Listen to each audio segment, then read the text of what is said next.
Saludos a todos, dándole continuación a nuestras clases con los órganos que estamos hablando, quizás un poco siguiendo la horizontalidad. Hemos hablado del hígado, se ha hablado de las vías biliares, se ha hablado de lo que es el páncreas, y hoy vamos a abordar un tema muy importante, que es el bazo. El bazo, aquí se lo presento, un órgano muy importante que pertenece tanto al sistema linfático como al sistema retículo endotelial. Por eso les pongo órgano retículo endotelial y linfático, muy importante. Si vamos a ver, es uno de los órganos más importantes del sistema linfático.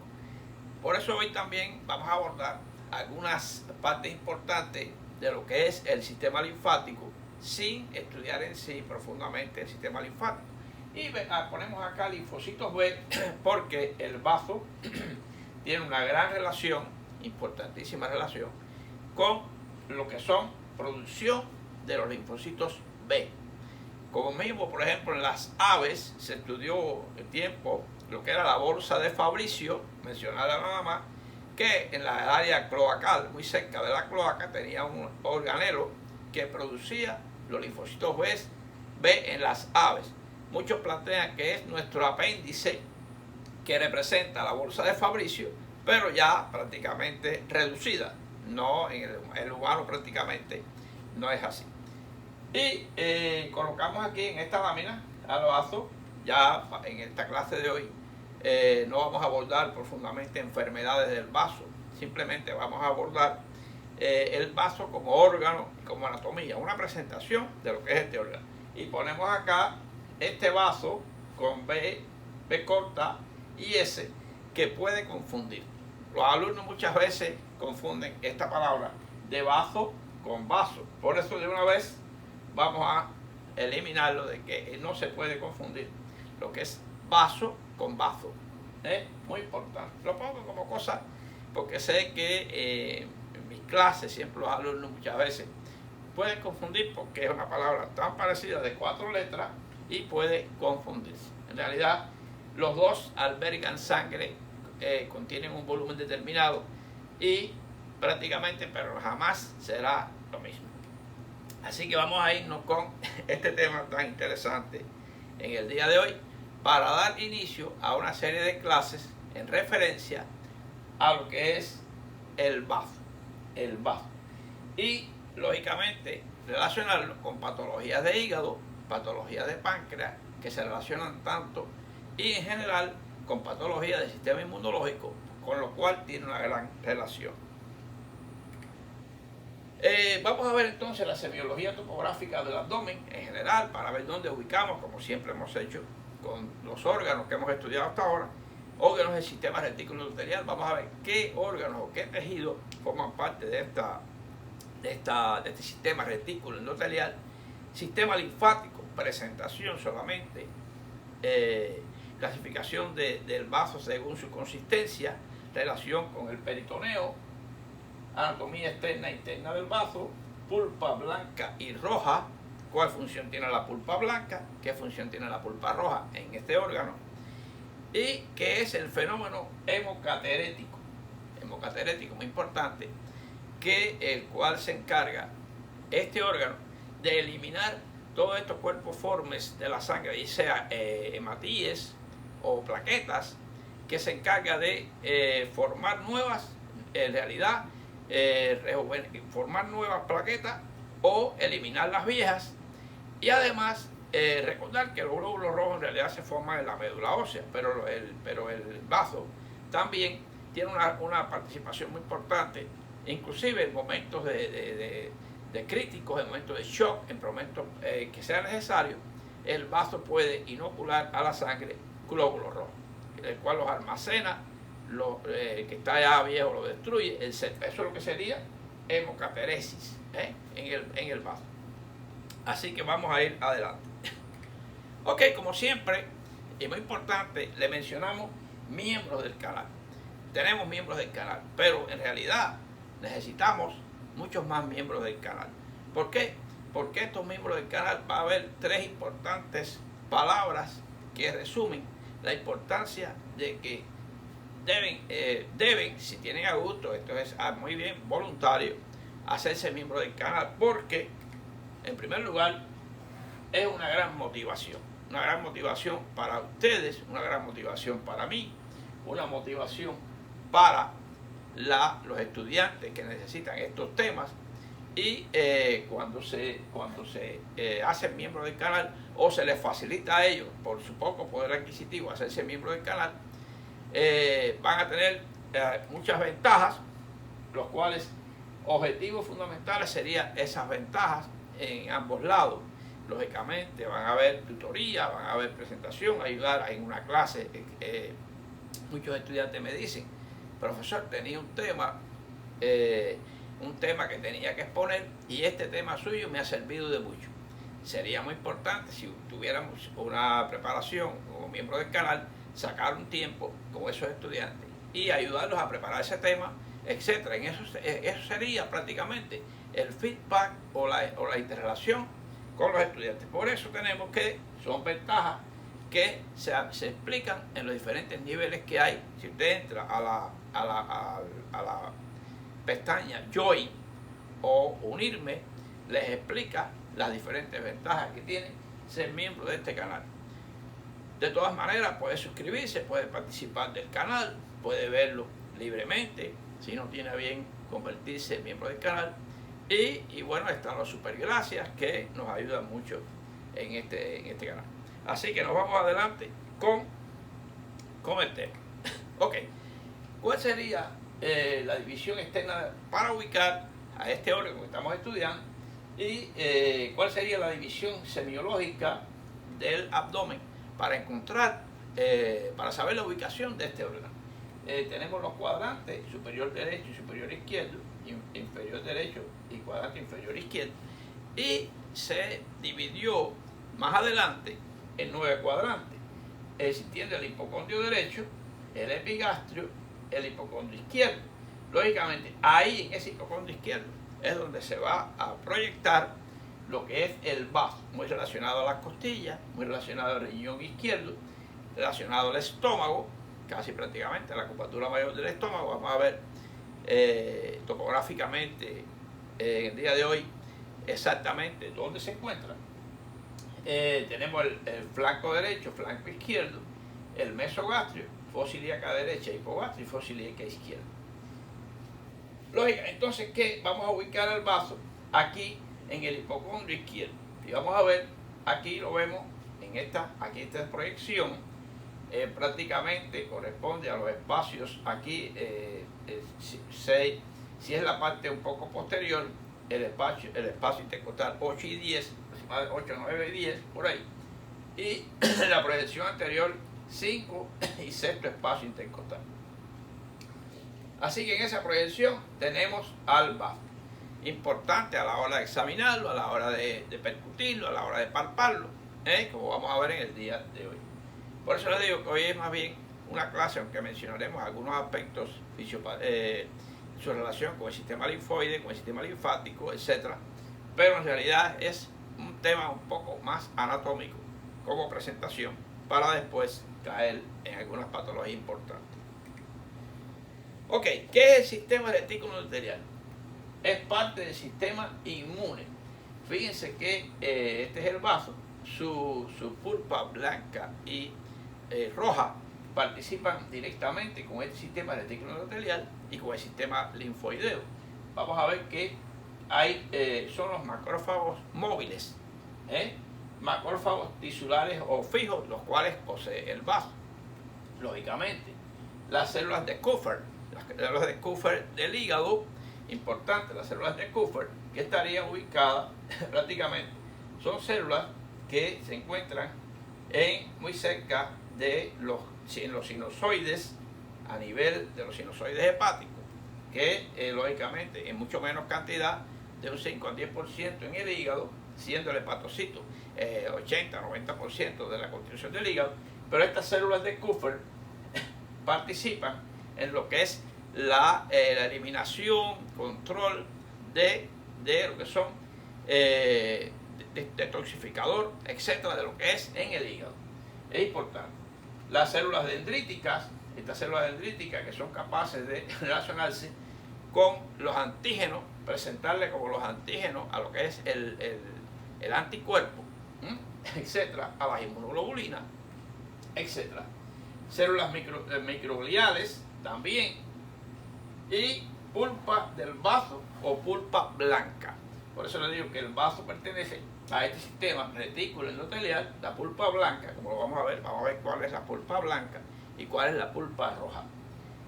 Estos son elementos fundamentales que entran en el sistema retículo endotelial, incluyendo al vaso. Por eso también el hígado, se habla de que es un órgano que pertenece al sistema retículo endotelial con sus células de Kupffer. El vaso pertenece al sistema retículo endotelial porque al ser un órgano fundamental linfoideo, tiene muchas células que macrófagos, los linfocitos T, T-cell, etcétera, que se las vamos a presentar en el día de hoy. Y tiene una relación muy importante en el sistema linfoideo, como les digo. Ya. Tenemos el sistema linfático, presentación. El sistema linfático es un sistema que recoge, se encarga de recoger todos los desechos, etcétera, a distintos niveles, tanto a nivel de miembros inferiores, órganos internos, intestinos, etcétera. Y lo que mueve un líquido llamado linfa, que la linfa contiene acúmulos de grasa, acúmulos de partículas de desecho, etcétera. Por eso es un conjunto de órganos, tejidos, vasos, canales que se distribuyen por el cuerpo, como le digo, para ayudar a filtrar, remover el exceso de líquidos e impurezas del organismo. Eso es lo que es el sistema linfático. Esto es una presentación. El vaso, como es lógico, es un órgano fundamental del sistema linfático. Así lo es también lo que es la médula ósea, lo que es el timo, etcétera, las amígdalas, todo donde quiera, por ejemplo, las amígdalas, las que son amígdalas faringeas, amígdalas faringeas, etcétera, que son órganos linfoideos. El apéndice también entra en este cuadro. Ahora, ¿cuáles son los elementos de este sistema linfático? La linfa, lo estamos hablando de ella. Este es el líquido que se mueve a través de esos canalículos, por diferentes, pasa por ganglios linfáticos, nódulos linfáticos que están a diferentes niveles. Ya estudiaremos, ya le digo, más profundo este sistema linfático. Y se van sumando como cordones lumbares desde miembros inferiores y cordones de miembros superiores hacia una cisterna aquí, que se llama la cisterna de Becker. Aquí, prácticamente, se la vamos a mencionar por acá. Y ahí asciende como conducto torácico para desembocar aquí en el ángulo yúgulo subclavio, ahí, o ángulo de Pirogov, también le llaman. Muy importante aquí. Ahí desemboca. Quiere decir, ¿cuáles serían los elementos? Los conductos linfáticos, todos los conductos que van hacia un centro. Aquí estaría en el lado derecho la gran vena linfática y en el lado izquierdo el conducto torácico, ese que asciende unos 30 centímetros para desembocar en el ángulo yúgulo subclavio del lado izquierdo, muy importante. Tiene la cisterna de Becker, que la habíamos hablado, el conducto torácico, ganglios o nódulos linfáticos, órganos linfáticos, vasos, timo, médula ósea y médula ósea. Son los elementos que forman este sistema linfático. Ahí estaría el vaso un poco más grande, que agrandado, se los muestro aquí. Y aquí estaría lo que es el ángulo yúgulo subclavio. Ahí llega el conducto torácico, después de ascender, hace lo que es un callado y desemboca aquí. Le doy un dato importante, por eso es que normalmente se debe hacer el abordaje de la subclavia del lado derecho y no por el lado izquierdo. Hay más posibilidad de lesionar en el lado izquierdo al abordar la vena subclavia. Esta, cuando es un abordaje venoso profundo, el lado derecho. En este tenemos la posibilidad de dañar el conducto torácico. Así que bueno, son los elementos, es una presentación de lo que es el sistema linfático. Simplemente ya lo abordaremos más profundamente después y algunas de sus patologías. Ahora bien, según los órganos, según su consistencia, ¿Cuál sería, dónde ubicaríamos al vaso? Vamos a ver. Existen en la cavidad abdominal órganos macizos y órganos huecos. ¿Qué sería el vaso? Un órgano macizo. ¿Cuáles son ejemplos de órganos macizos? El hígado, el vaso, el riñón, el páncreas, el útero, las suprarrenales, etc. Y como órganos huecos, ya hemos estudiado el estómago, ya hemos estudiado el duodeno, nos falta por estudiar futuramente el intestino delgado, el colon, lo que es el colon, este sería un corte sagital de lo que es la parte del tórax y cavidad abdominal, y ahí se ve cómo estas vísceras son, este es el transverso del colon, la vejiga, aquí estaría el sigmoides y recto, y parte del intestino delgado, y ya sea yeyuno e ilio. Es importante esto porque cuando se hable en un tema futuro de trauma cerrado de abdomen o trauma abierto cerrado de abdomen, van a aparecer síndromes hemorrágicos o síndromes perforativos. Creo que ya cuando vimos el estómago hablamos algo de eso, del síndrome perforativo o las complicaciones de la úlcera cuando se perforaba y daba una peritonitis por causa de perforación. En el caso, cuando estudiemos los traumas esplénicos, lógicamente al ser un órgano tan un poco friable, un poco lleno prácticamente por esa pulpa roja, lleno de sinusoides y sangre, va a constituir un síndrome hemorrágico intraabdominal, ya sea por trauma abierto, una herida por arma blanca, de arma de fuego, o sea por trauma cerrado de abdomen, por fracturas costales. Recordar su relación, vamos a ver cómo tiene una relación muy interesante con las costillas más bajas del lado izquierdo, las costillas inferiores del lado izquierdo, en esa zona, su relación con el diafragma y la parrilla costal. Bien, y está constituido y constituye un órgano tóraco-abdominal. Cuando hablamos del hígado, le habíamos hablado de que el hígado era un órgano tóraco-abdominal. ¿Por qué? Porque se encuentra debajo, lógicamente, se encuentra debajo del diafragma, no está en el tórax, pero está por debajo está en relación con las últimas costillas del lado derecho. Ese es el hígado. Y en el caso del vaso, está relacionado con las últimas costillas o más inferiores del lado izquierdo. Es importante. Así que bueno, le pongo este ejemplo, lo que son el vaso es un órgano macizo, por eso vamos a ver algunos criterios anatómicos sobre él. Ok.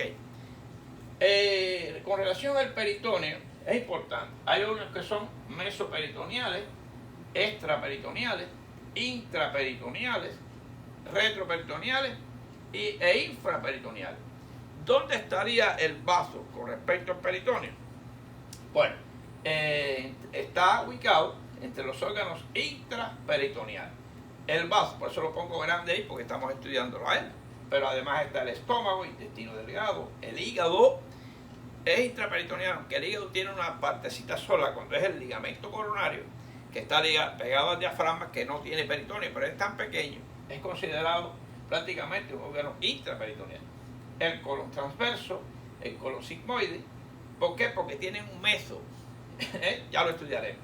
El apéndice secal, útero, trompas y ovario. Ovario entre signos de interrogación, porque el ovario, lógicamente, es intraabdominal y en realidad, aunque está dentro de la cavidad peritoneal, no está cubierto de peritoneo. Es una adventicia prácticamente, una capa fuerte. Adventicia, no lo cubre el peritoneo. Pero bueno, por eso lo ponemos ahí. Tenemos además entonces los extraperitoneales, como el páncreas, que a él lo estudiamos recientemente, riñones, uréteres, glándulas suprarrenales, aorta cava inferior. Tenemos entonces a los que son mesoperitoneales, como es porción descendente del duodeno, que prácticamente es meso o retroperitoneal, pero prácticamente es meso, colon ascendente y colon descendente. Tenemos también entonces los retroperitoneales, otra vez ponemos al páncreas, a los riñones, a la aorta y la vena cava inferior. Y los que son infraperitoneales, ahí vamos a ubicar la tercera, la porción tercio inferior del recto, la vejiga urinaria, porción distal y los uretes. En el caso de la vejiga urinaria, cuando la estudiemos, vamos a recordar que ella varía. Si está llena, es más, prácticamente, si está llena, es un poco más intraperitoneal. Si está vacía, prácticamente queda por debajo del peritoneo. Así que bueno, por su ubicación. Este cuadro es importante recordarlo. Y ahí ubicamos al vaso entonces como intraperitoneal. ¿Qué quiere decir esto? Es una idea interesante que ya les doy. Que si está totalmente cubierto de peritoneo, si él se rompe, ¿dónde va a estar esa sangre? ¿En el recto peritoneo? ¿En el infraperitoneo? No. Está ubicado en la cavidad abdominal.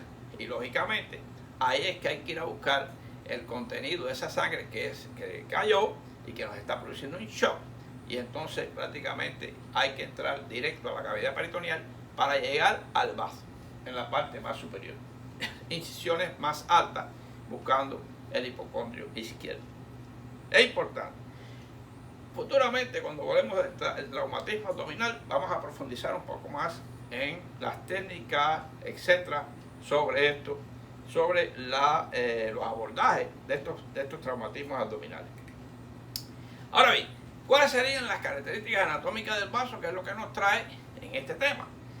El vaso, aquí lo vemos, así visto grandemente, parece un granito de frijoles, parecido al riñón, un poquito más aplanado.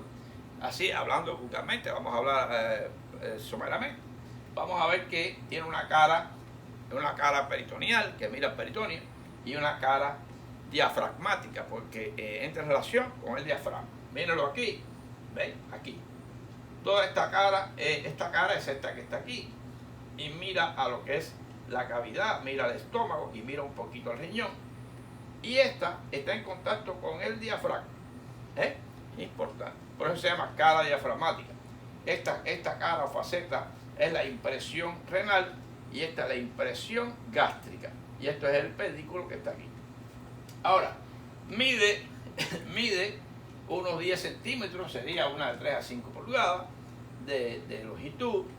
Y mide prácticamente de 3 a 4 centímetros, casi una pulgada y algo más, o 2 pulgadas, de ancho así. Tiene un borde anterosuperior, que tiene unas muescas. Esto me habla de que este es el borde anterosuperior, que tiene unas hendiduras, unos surcos, y tiene un polo inferior, y este sería como un borde inferior, prácticamente inferior posterior, que sería este que está acá. Pesa unos 150 o 200 gramos, aproximadamente, un poco parecido al riñón, más o menos, el peso aproximadamente, ya estudiaremos el riñón. Tiene las caras y la impresión, ya las hablamos, tiene ligamentos como el ligamento esplenogástrico o gastroesplénico y el ligamento espleno-renal.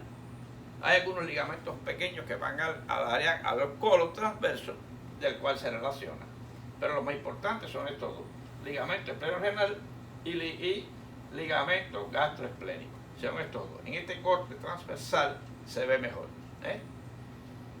Las relaciones anatómicas las vamos a ver: la irrigación arterial y venosa también, y la irrigación nerviosa, lo que es la irrigación de los nervios que lo inerva, la inervación, lo vamos a ver seguidamente. Esto es la presentación general por ahora de lo que es el vaso, ese que está ahí, las dimensiones, su ubicación, etc. Ahora, la ubicación y relaciones anatómicas. Si vamos a ver aquí, ahí se ve a la izquierda y posterior del estómago, aquí está ubicado. Miren, aquí se ve una relación en este corte, un corte medio así. Este es el riñón izquierdo, esto es diafragma, este es la cola del páncreas, con el cual se relaciona importante. Recuerden que la puntita de la cola del páncreas estaba en el pedículo esplénico. El pedículo esplénico, que está formado por vasos cortos, la terminación de la arteria esplénica y el inicio de la vena esplénica. Estas son las relaciones fundamentales. Las costillas, aquí está el ubicado con el fondo gástrico, del cual salen los vasos cortos, ahí, miren ahí, esa relación importante. Ahí estaría el ligamento gastroesplénico y espleno-renal, donde están prácticamente el pedículo del vaso. Importante. Esa es la ubicación de este órgano. Prácticamente está ubicado en un corte transversal aquí, de L1, L2, aquí importante. Miren aquí el estómago, este es el ligamento gastroduodenal, ¿ves? Aquí, este es la tríada portal, dando un repasito general. Esta es la vena cava inferior, la vena porta, la transcavidad de los epiplones. Estoy dando un poquito de anatomía del área. Aquí, este es el riñón, esta es la grasa lo que sería la almohadilla de grasa renal aquí. Y esto sería ya lo que es peritoneo. Por eso es que le digo que es intraperitoneal. Ven que el peritoneo hace este repliegue. Este es peritoneo parietal. Este es peritoneo parietal, todo esto. Pero si usted ve, hace un repliegue aquí, en el ligamento, lo bordea completamente y hace un repliegue en el ligamento gastroesplénico. Ahí. Y la transcavidad del epiplones hace otro repliegue aquí. Quiere decir que estos ligamentos son intracubiertos por peritoneo. Ese es el vaso. Por eso, si él se rompe, ven que todo el contenido va a caer a la cavidad peritoneal. Todo esto es cavidad peritoneal. Igual que el estómago, que es completamente intraperitoneal, pero hueco. En este caso, el vaso es intraperitoneal, pero macizo. Esto es importante conocerlo, la topografía para el abordaje quirúrgico, el abordaje en general. Aquí se ha levantado, por eso esto mismo que está aquí, se ha levantado el estómago y se ve la transcavidad, esta transcavidad de los epiplones, se ve aquí y ahí se ve al vaso con la cola del páncreas muy pegadita. Ahí. Esto es importante hablar bien de la topografía del vaso, porque su abordaje quirúrgico es muy importante a la hora de hacer la esplenectomía parcial o total, es muy importante. ¿Cuál sería la histología del vaso? Hay trabéculas con fibra. Miren, lógicamente aquí se ve, este es el pedículo, donde entra la arteria y sale la vena, y se va viendo como trabéculas, hay trabéculas con fibras, y estas trabéculas interesantemente tienen fibras musculares inervadas por el simpático. Es importante porque se contraen en un momento determinado, en caso de necesidad, esas fibras se van a contraer para que el vaso haga como especie de una bomba de expulsión de Matías al torrente circulatorio. Importantísimo esta parte. Va a haber una pulpa roja y una pulpa blanca. Esto es bastante esquemático. Después lo vamos a ver un poco más importante histológicamente. Estas fibras son mioepiteliales. Mio significa músculo. Mioepiteliales que permiten contraerse. Está la pulpa roja, que prácticamente rodea un poco a la pulpa blanca. La pulpa roja es más cantidad que la pulpa blanca. Hay senos venosos esplénicos. Los senos venosos los vamos a ver más adelante bien. Senos venosos y cordones de Billroth, macrófagos rodeando a esos senos. Rodeado por macrófagos, y vamos a ver cómo por eso es que y áreas de linfocitos, las células que producen estos macrófagos ingieren partículas, pueden ser capaces de ingerir bacterias, de ingerir tejidos muertos, etc. Y mantener la limpieza y la detoxificación que hace el vaso. Muy importante. Esa es la pulpa roja. Tiene todo esto, los macrófagos rodeando los senos. Todo eso vamos a explicarlo bien ahora en una lámina histológica mejor. La pulpa blanca es el tejido linfóide del vaso, forma la vaina linfática esplénica, la pulpa blanca, y produce anticuerpos. ¿Ayudado por quién? Lógicamente, esos anticuerpos producidos por los linfocitos B, que se encuentran en el vaso. Ok, vamos a ver aquí un poco más importante. Esto es un corte. Miren, esto sería esto chiquitico que está aquí, esto que está aquí, esto que está aquí. ¿Usted ve esos puntitos rojos? Es eso que está aquí. Está lo que es la arteria y la vena. Y se forma el sinusoide. Corte de un sinusoide esplénico. Las T-cells son encontradas, lógicamente, las T-cells son encontradas en la pulpa periférica al área linfática, los linfocitos B en los folículos. Este es el folículo. Estos serían unos folículos que se encuentran en la pulpa blanca y está el sinusoide central. Recuerden el lobulillo hepático. Se acuerdan que el lobulillo hepático tenía una vena central rodeado por las tiradas portales en cada esquema. Este es un poquito parecido, aunque de diferentes formas. Esta pulpa blanca tiene lo que son la T-cell aquí en el centro, rodeando los folículos que contienen los linfocitos B, productores de anticuerpos o inmunoglobulina, muy importante. Y este sería el esquema, un poco más grande. Este es uno solo, este sería parecido a este. Ustedes ven que ustedes ven un corte histológico del hígado, como que les recuerda un poquito esto, pero es lógicamente diferente. Así están los folículos, está la sustancia blanca, lo que es la roja, pulpa roja, etc. Lo que sería la arteriola central, que se relaciona con las arterias principales, y la vena, lógicamente, aquí está. Muy importante. Aquí está lo que sería ya los corpúsculos pequeños, prácticamente representando a lo que son los anticuerpos o inmunoglobulinas, representando. Este es el centro germinal de los linfocitos B. Esto es importante, saber la participación de estos sinusoides y la pulpa roja y la pulpa blanca en el bajo. ¿Cuál sería la irrigación e inervación? Vamos a ver primero la irrigación. Fíjense que está lo que sería el tronco celíaco. Habíamos estudiado el tronco celíaco aquí cuando estudiamos la irrigación del hígado y del páncreas y del duodeno. El tronco celíaco de 1 centímetro a 2 tiene 3 arterias fundamentales. Tiene la hepática común, que da la hepática propia, y la gastroduodenal para el duodeno y la cabeza del páncreas. Tenemos esta que sería la gástrica izquierda.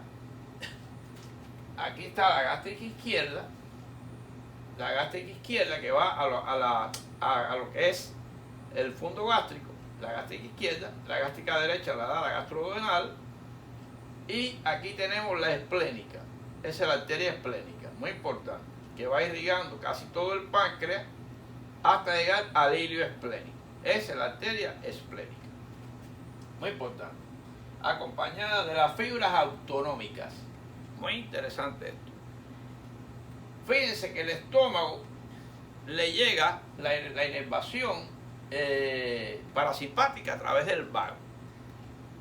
Pero fíjense que aquí las fibras del vago directas, pero aquí las fibras parasimpáticas se montan en la arteria, van acompañando a la arteria esplénica, así como los nervios esplénicos, los nervios simpáticos que vienen de las fibras postganglionales de los ganglios mesentéricos, que están por ahí, se los voy a enseñar ahora en la inervación, y van hacia el vaso. Es importante la inervación, porque la inervación es la que va a provocar esta contracción de esas miofibrillas que hay en el vaso, para que se contraiga y tire al torrente circulatorio los glóbulos rojos necesarios cuando son que lo demanda el estado del cuerpo humano, en caso de shock, en caso de sepsis, en caso, etcétera, necesario, hipovolemia, etcétera. Muy importante. Esto sería, aquí vemos la arteria esplénica, vamos a verla aquí en este caso. Aquí está otra situación. Aquí está la gástrica izquierda, ahí está la esplénica, en este caso se quitó el estómago y ahí se ve bien. La arteria esplénica corre por el borde superior del páncreas. Y el páncreas tiene un borde superior, un borde anterior y un borde inferior y anterior, y va por el borde superior, dando ramas a todas esas áreas que están ahí, incluyendo arterias gástricas posteriores. Aquí, ahí llega el pedículo y se reparte, llegando a los sinusoides que vimos, a los folículos sinusoides del bajo. Vamos a ver entonces el retorno venoso. ¿Cómo sería el retorno venoso? Lógicamente, se me olvidaba, la arteria esplénica termina en el ligamento gastroesplenorenal. esplenomegalia. Ahí se forma la vena, con todas las venas que vienen de esos sinusoides pequeños, y se forma la vena esplénica. Vena esplénica que va recibiendo las venas del páncreas y otras venas del área de gástricas, etc. Y fíjense cómo llega, se une a la vena mesentérica inferior,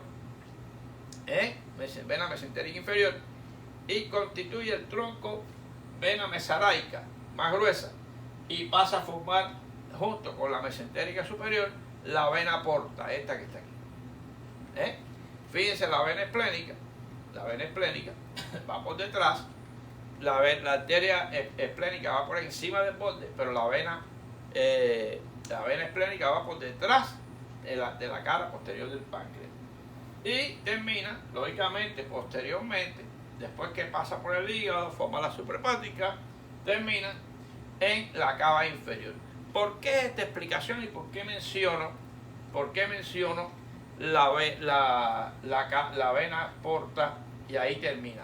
¿Por qué? Porque patologías hepáticas, destrucción, fibrosis del hígado, cirrosis hepática, hepatomas, que pueden obstaculizar el paso de la sangre de la vena porta a la vena cava, lógicamente, ¿qué va a pasar? Hay una hipertensión portal. La hipertensión portal va a ser una de las causas de esplenomegalia o hiperesplenosis. De esplenomegalia. Es una de las causas no primarias, lógicamente, o es un hiperesplenismo secundario.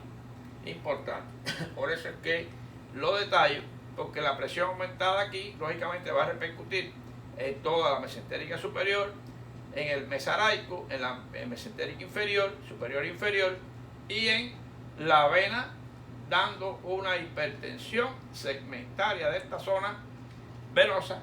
Y entonces, además de asitis, además de posible ictericia, etc., va a haber, lógicamente, además de varices exofágicas que pueden haber, va a haber esplenomegalia. Importante, importante. Es una de las causas de esplenomegalia. Ok, vamos a ver aquí.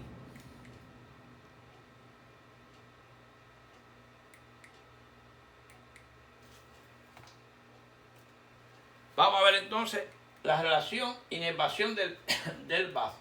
Está el plexo solar o celíaco, que habíamos hablado. Este es el plexo solar o celíaco, importante. Aquí está. Son los ganglios, ganglios que son ganglios celíacos o ganglios mesentéricos, aquí, importante. Ahí llega, lógicamente, los nervios esplánicos, trayendo las neuronas presinápticas. Ahí hacen sinapsis y van hacia el duodeno, hacia el hígado, hacia toda la zona, órganos que están en la zona, y van hacia el vaso, llevando la inervación simpática.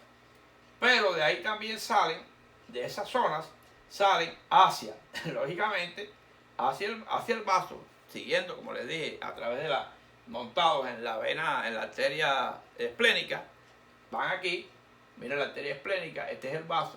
Toda la inervación viene y va a llegar a lo que es el vaso. El plexo solar o celíaco. Los nervios del plexo corren hacia el ilio esplénico, como les decía, hacia el ilio esplénico, junto a la arteria esplénica, como les estaba diciendo, llevando fibras simpáticas y parasimpáticas, que se llama plexo esplénico. Importante, plexo esplénico. Esta es la inervación del vaso.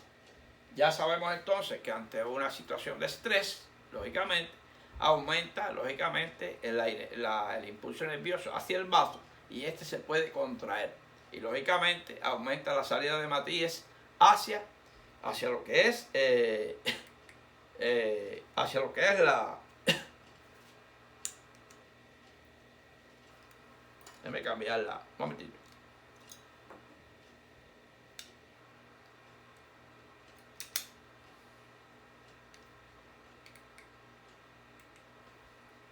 Perdón.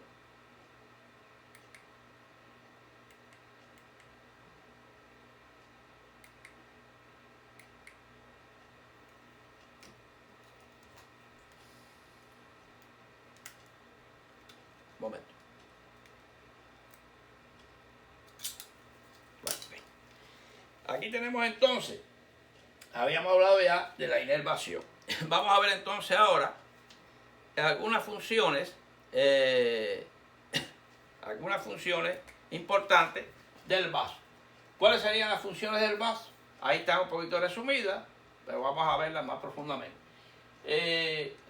Sobre todo función inmunológica, función hematológica, muy importantísimo. Vamos a ver que filtrar y limpiar la sangre, lógicamente.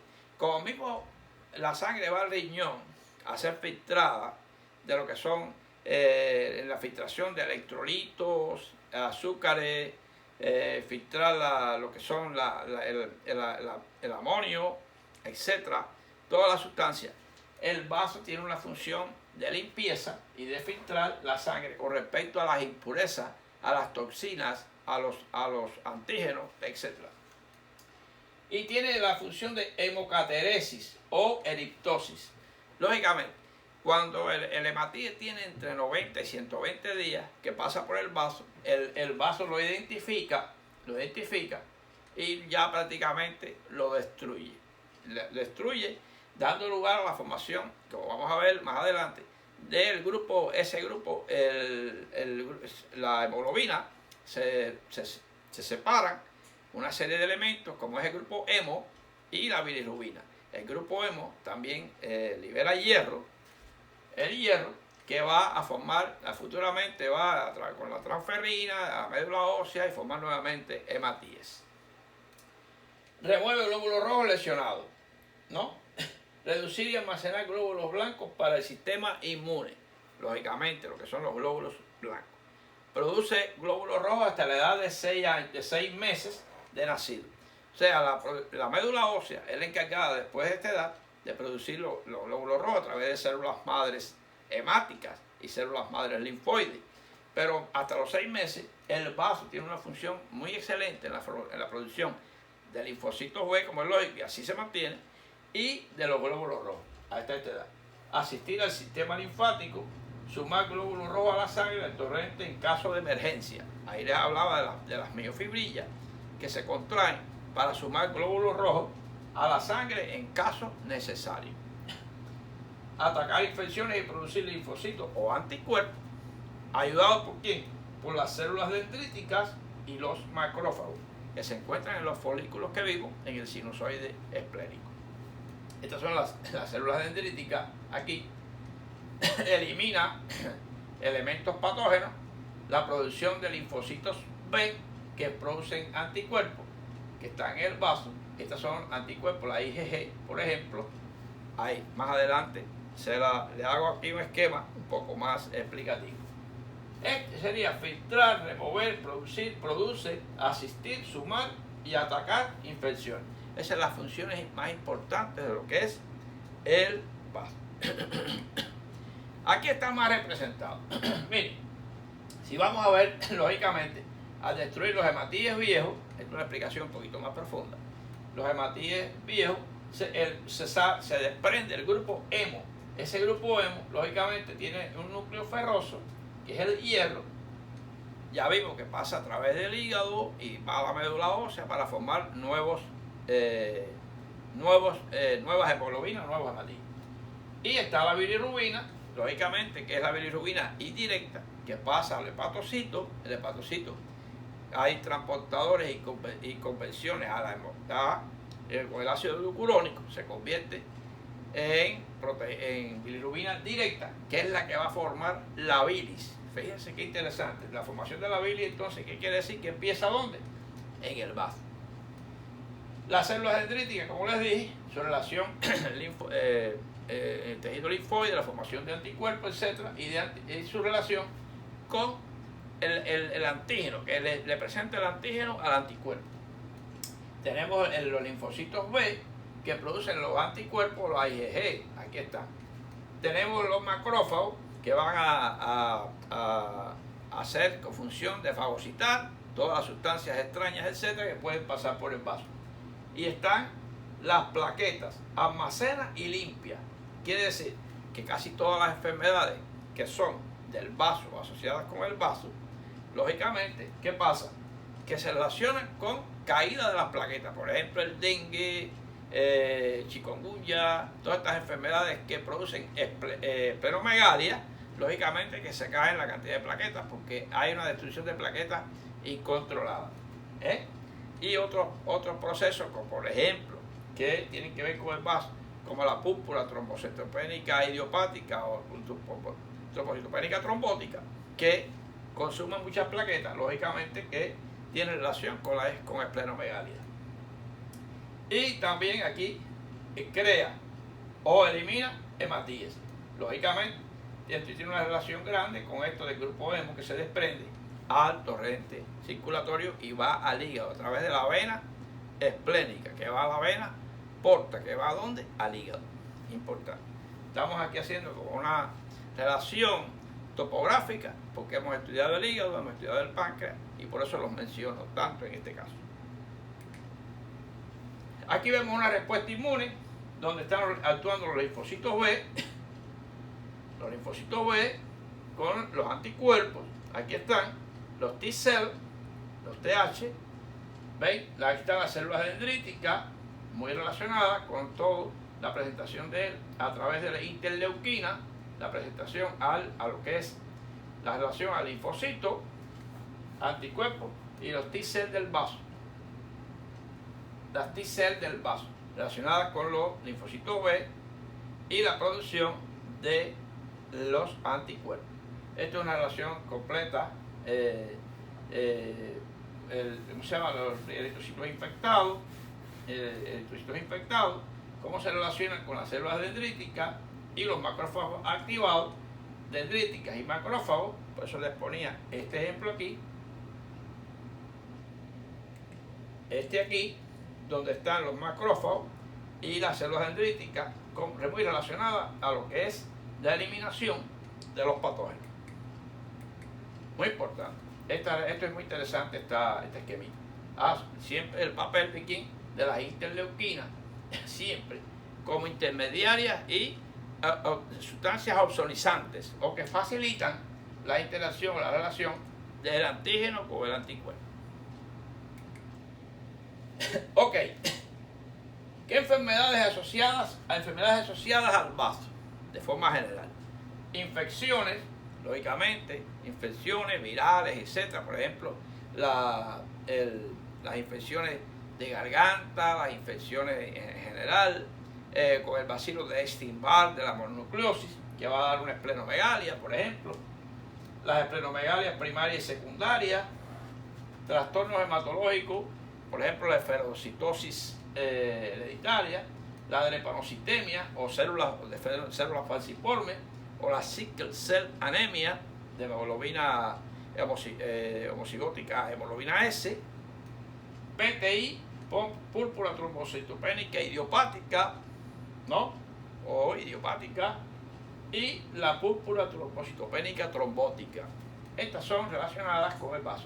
Linfomas de Hodgkin, las anemias hemolíticas y ruptura esplénica. Ruptura esplénica es por traumatismo, etc. O puede haber una ruptura esplénica espontánea. Cuando el vaso se inflama, es un tejido muy friable y una inflamación tal puede producir ruptura de la cápsula fibrosa que posee y romperse el vaso de forma espontánea. Esto es muy importante y hay que tenerlo en cuenta. Estas son las enfermedades asociadas del vaso. La esplenomegalia. ¿Cuáles serían? Hay que ver las causas, como estábamos hablando, lo que sería semiología del examen físico, la inspección, auscultación, palpación, fíjense. Y miren qué interesante, inspección, auscultación, palpación y percusión. En el caso del tórax, si ustedes se acuerdan, era inspección, ¿se acuerdan? Inspección, palpación, percusión y auscultación. Bueno, pero fíjense que pongo auscultación en segundo lugar. En el abdomen jamás palpar o percutir antes de auscultar. Hay que observar primero, auscultar para traumatizar menos ese abdomen lo más posible en el examen.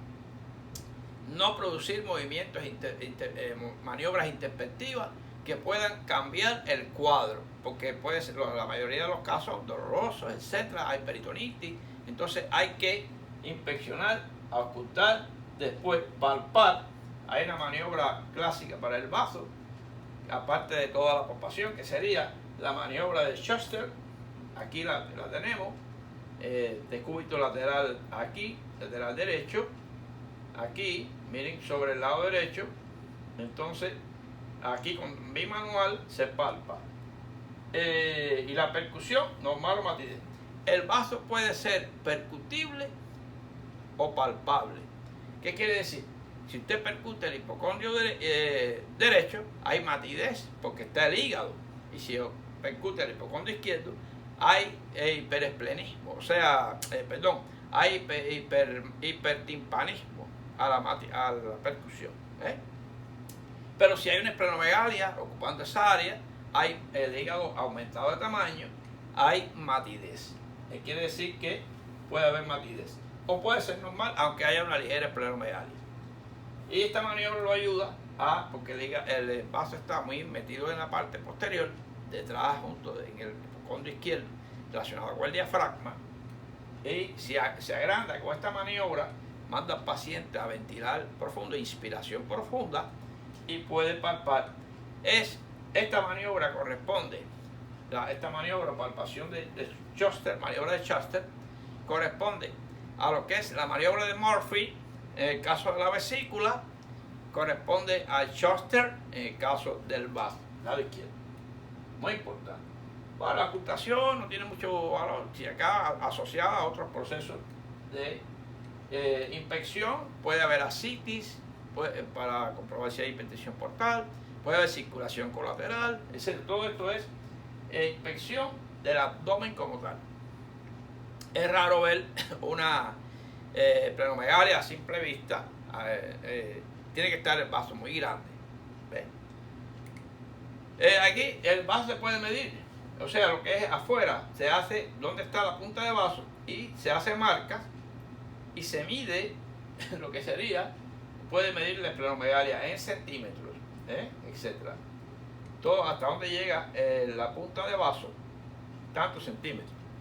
Punta de vaso palpable a 8 centímetros, a 5 centímetros. Y se pone en la historia clínica. ¿Cuáles serían las causas de esplenomegalia? Fíjense que hay patologías asociadas. En este caso, esplenomegalia, aumento de tamaño, es el aumento de tamaño del vaso. ¿Ven? Entonces, hiperesplenismo primario o esplenomegalia primaria sería hiperplasia de las células del sistema retículo endotelial de líneas linfoideas, en especial ferocitosis hereditaria, como les mencioné, la talasemia que pertenece a patologías de la hemoglobina, talasemia alfa, talasemia beta, y enfermedades de células falciformes, que es la sickle-cell-anemia, hematopoiesis extramedular, esplenomegalia maligna, los linfomas de Hodgkin y hemangiomas. Así como puede haber hemangiomas en el hígado, hemangiomas a cualquier nivel, puede haber hemangiomas esplénicos. Y el secundario sería esplenomegalia congestiva, sobre todo por hipertensión portal, como les decía, por aumento de la presión en la vena porta. Esplenomegalia por depósito, amiloidosis, que lo acabamos de estudiar hace poco, amiloidosis con referente al páncreas, enfermedad de Gaucher en Niemann-Pick y mononucleosis infecciosa y otras más. Ahí están todas las enfermedades prácticamente de tipo por virus, por bacterias, por parásitos que pueden aumentar, tener relación con el aparato linfoideo, pueden aumentar el tamaño del vaso. Es importantísimo. ¿Cómo se vería un ataque scan, una esplenomegalia y sonografía? Se vería el vaso grandote, agrandado, miren aquí, miren qué grande, miren aquí, todo ese vaso agrandado. Esto es sonografía, y tac.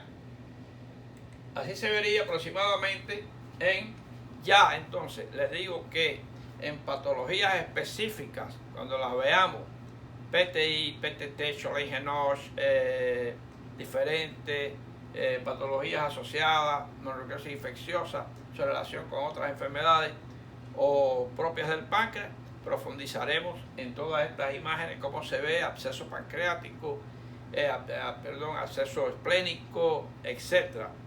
Trauma del páncreas, ruptura trauma de páncreas y vaso, trauma de vaso, todo eso lo vamos a ver futuramente, temas específicos, individual. Así que bueno, espero haberlos orientado en lo que es el vaso, qué órgano es, dónde está, y estimularlos a seguir profundizando en este tema. Muchas gracias.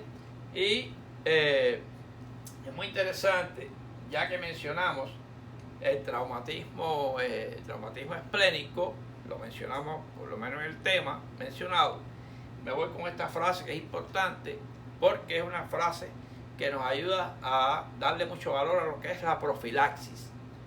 Se plantea en medicina que 1 gramo de profilaxis es más que toneladas de tratamiento.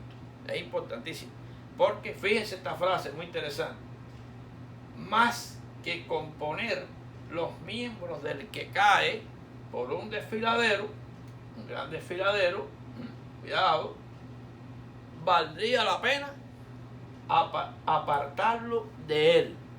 Quiere decir que esta frase resume con esas palabras lo que sería la profilaxis. Profilaxis, muy importante, que vale más que muchas veces el mismo tratamiento. Lo que es la higiene, lo que es todas las medidas de higiene, todo lo que hagamos para evitar contaminarnos, enfermarnos, traumatizarnos, etc. Todo eso es lo que encierra esta frase. Así que nada, nos vemos más adelante, seguimos con temas, estamos en el vaso, pueden escribirme. Por favor, si tenga bien, de donde me escriba, decirme de qué país es, porque sé que me escriben a veces del Perú, de Venezuela, y me lo ponen, pero hay otros que no sé de dónde son, me gustaría saber, porque es interesante, pues de acuerdo a la métrica, me ayuda a mí a ver qué temas puedo estudiar, la epidemiología de esas zonas, y aumentar los temas que tengan relación con esa zona. Así que seguimos adelante, sigan conmigo, y por favor, esto es lo último que les digo: hágase miembro del canal. Seguimos adelante.